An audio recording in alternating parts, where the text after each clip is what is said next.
Kosafa Walter, Sekafa Moses,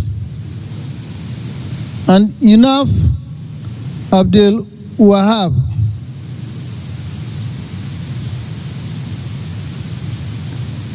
Next, Kosafa Mohapi.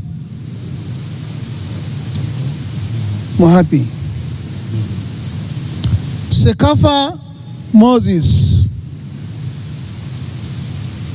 and Yunaf Abdel Wahab.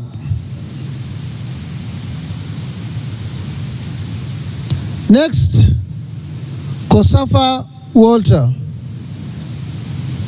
Sekafa Mutassim, and for the Yunaf invalid, no votes. No votes.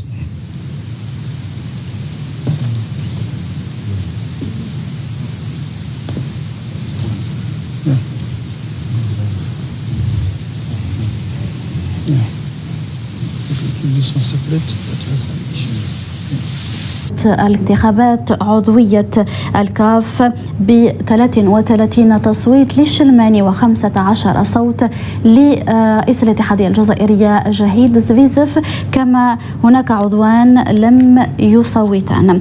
للتذكير فإن رئيس الاتحادية الجزائرية جهيد زفيزف كان المرشح الوحيد أمام الشلماني من ليبيا من أجل الحصول على عضوية الكاف لشمال إفريقيا، لكن الأصوات كانت لصالح الشلماني في هذه العضوية.